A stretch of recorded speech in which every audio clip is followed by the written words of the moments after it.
Assalamualaikum warahmatullahi wabarakatuh. Nama saya Zidna Khoirozet dari kelas TI6A dengan NIM 210809027. Di sini saya akan mempresentasikan hasil laporan kerja praktik di DPD Himpunan Prawisata Indonesia Provinsi Jawa Tengah. Langsung saja kita mulai yang pertama, yaitu profil instansi, di mana DPD Himpunan Prawisata Indonesia Provinsi Jawa Tengah adalah organisasi profesi non-politik dan mandiri yang merupakan wadah bagi pribadi-pribadi yang berprofesi sebagai pariwisata tingkat provinsi, khususnya di daerah Jawa Tengah. Perancangan user interface pada aplikasi mobile tanpa customer menggunakan metode design thinking. Ini merupakan judul dari laporan kerja praktek yang saya buat. Kemudian dari latar belakangnya, yaitu perkembangan era digital yang pesat telah membawa dampak signifikan pada industri pariwisata, kemudian mendorong penggunaan aplikasi mobile untuk memenuhi berbagai kebutuhan wisatawan.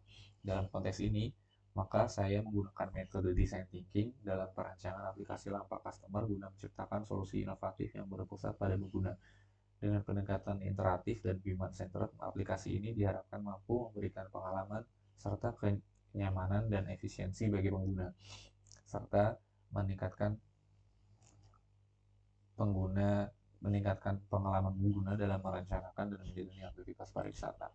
Selanjutnya, rumusan masalahnya adalah bagaimana menerapkan metode design thinking dalam perancangan antarmuka pengguna atau UI aplikasi mobile Lampa untuk meningkatkan pengalaman pengguna, memastikan konsistensi dan optimalisasi UI di berbagai perangkat dengan resolusi layar yang berbeda, serta meningkatkan kenyamanan dan efisiensi dalam mencari dan memesan jasa pemandu wisata dan layanan pariwisata lainnya. Kalau tujuan dari penelitian ini adalah untuk menerapkan metode design thinking dalam perancangan antarmuka pengguna atau UI aplikasi mobile tanpa customer untuk meningkatkan pengalaman pengguna, memastikan konsistensi dan optimalisasi UI di berbagai perangkat dengan resolusi layar yang berbeda, serta mengoptimalisasi pengalaman dalam mencari dan memesan jasa pemandu wisata dan layanan pariwisata lainnya. Kemudian metode design thinking. Jadi pada tahapan design thinking itu ada 5. Yang pertama adalah empathize, di mana pada tahapan ini dilakukan pemahaman atas kebutuhan dan perasaan pengguna melalui observasi dan wawancara. Kemudian define, pada tahapan ini dilakukan penyusunan masalah atau mendefinisikan masalah utama yang perlu dipecahkan berdasarkan hasil dari tahap sebelumnya. Dan di tahap yang ketiga adalah idea, di mana menghasilkan di mana pada tahapan ini bertujuan untuk menghasilkan ide atau solusi kreatif untuk mengatasi masalah yang telah didefinisikan sebelumnya. Dan di tahapan yang keempat yaitu prototype, di mana nantinya akan dibuat model atau prototipe sederhana dari solusi-solusi yang sudah dikembangkan tersebut sebelumnya untuk diuji dan dievaluasi. Nah, pada tahap terakhir yaitu testing, akan menguji prototipe atau model tadi dengan berbagai macam proses untuk mendapatkan umpan balik dan perbaikan ke depannya. Langsung kita masuk ke bagian hasil dan pembahasan. Di sini yang pertama adalah tahapan empathize, di mana pada tahapan ini telah dilakukan observasi dan interaksi untuk mengetahui langsung kondisi lapangan dan apa yang diperlukan untuk merancang user interface yang ideal bagi para pengguna aplikasi Lampa Customer nantinya. Dan telah ditemukan 2 poin utama, yaitu pada kondisi sekarang ditemukan sangat jarang aplikasi yang serupa dengan Lampa sendiri. Nah, kebanyakan nantinya wisatawan yang berpotensi untuk menggunakan customer Lampa adalah kalangan Gen Z dan milenial. Selanjutnya di tahap define, dirancang sebuah use case seperti gambar di samping. Nah, dari use case diagram tersebut dapat disimpulkan bahwa pada aplikasi Lampa Customer diperlukan fitur login beserta pemesanan tour guide dan detail pembayarannya. Selain itu, untuk menunjang aplikasi agar semakin efisien, maka diperlukan beberapa fitur dan layanan yang mencakup bidang-bidang wisata lainnya.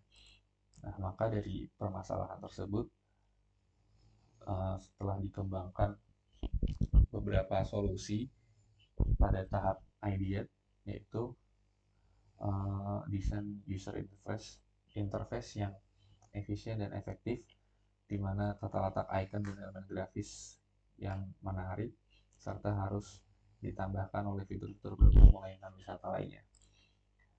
Kemudian pada tahapan prototyping, di mana pada tahapan ini telah dibuat prototype user interface sederhana menggunakan platform Figma.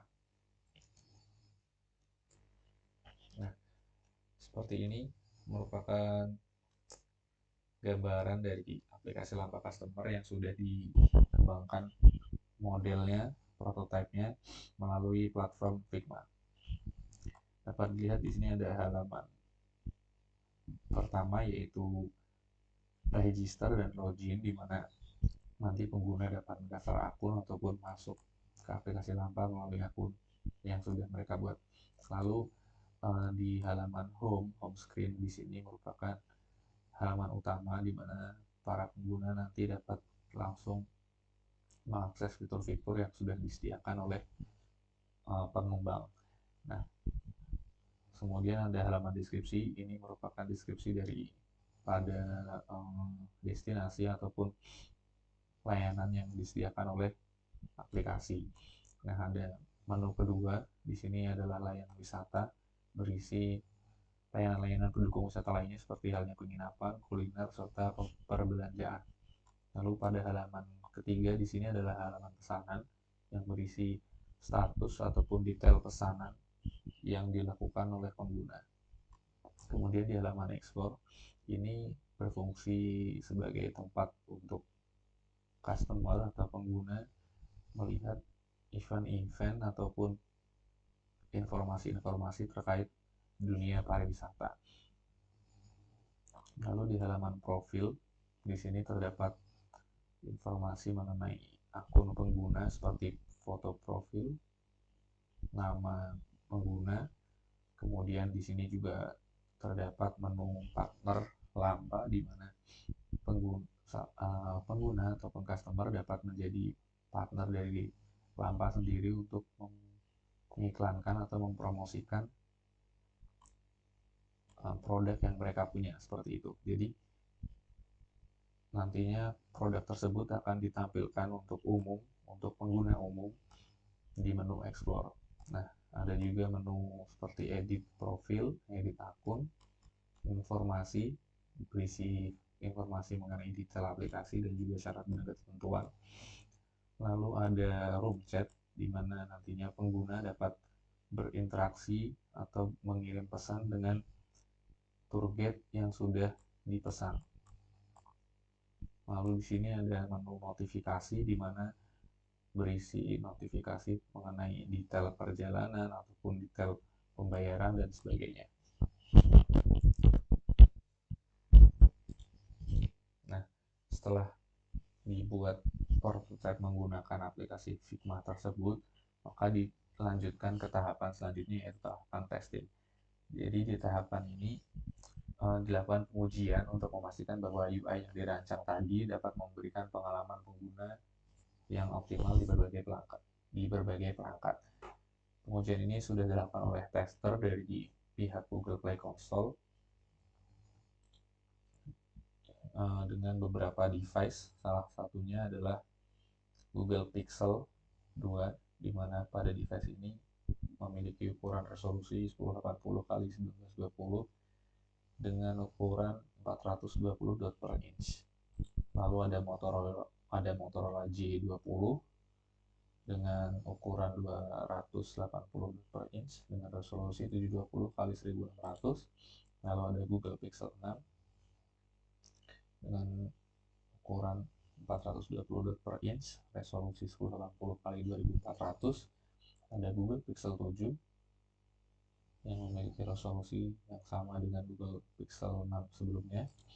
Kemudian ada Google Pixel 5 dengan resolusi 1080 kali 2340 dengan ukuran pixel 440 dot per inch. Kemudian dilakukan juga tes pada Google Pixel 5 beta. Kemudian ada tes dilakukan pada Samsung Galaxy S20 yang memiliki ukuran 1440 kali 3200 dengan pixel 480 dot per inch. Dilakukan juga tes pada Genrix Small Desktop dengan ukuran 160 dot per inch dan resolusi 1366 kali 768. Selain tes yang dilakukan oleh pihak Google Console developer tersebut, penulis juga membuat tabel validasi user berisi skenario pengujian pada tiap halaman, dan dari skenario pengujian yang sudah dibuat seperti ini, semua hasil dinyatakan valid. Pada halaman login, register, berada, pesanan, explore, profile, halaman layanan wisata, deskripsi, detail pesanan, edit profil, edit akun, halaman partner, informasi, serta halaman room chat, semuanya hasilnya valid. Nah, selanjutnya pada bikin kesimpulan, jadi pada penelitian ini dapat disimpulkan bahwa aplikasi pemesanan jasa prawisata online masih sangat jarang, dan mayoritas pengguna potensial bagi aplikasi seperti ini ataupun seperti Lampa Customer ini adalah dari Gen Z ataupun milenial, sehingga dibutuhkan desain antarmuka yang efisien dan menarik. Kemudian dari model atau prototipe yang sudah dibuat dengan desain sedemikian rupa berupa penempalan icon, tata letak grafis, dan elemen-elemen desain lainnya, maka prototipe tersebut sudah diuji pada perangkat dengan berbagai macam resolusi layar, dan hasilnya menunjukkan bahwa elemen-elemennya atau user interface-nya berfungsi dengan baik dan tampil secara konsisten. Kemudian dilakukan juga pengujian menggunakan tabel validasi user dan semua hasilnya valid. Dan dari hasil pengujian tersebut nantinya akan digunakan untuk penyempurnaan dan pengembangan lebih lanjut agar aplikasi dapat berkembang. Kemudian saran yaitu optimalisasi desain dan kinerja akan terus dilakukan berupa pengembangan baik secara user interface ataupun dari pengembangan fitur-fitur dari aplikasi itu sendiri. Kemudian akan dilakukan perluasan kemitraan dengan penyedia layanan wisata lainnya. Lalu juga akan melibatkan berbagai macam pelaku dari pihak bidang pariwisata untuk sebagai referensi dalam mengembangkan aplikasi Lampa. Mungkin seperti itu saja presentasi dari saya, kurang lebihnya mohon maaf. Assalamualaikum warahmatullahi wabarakatuh.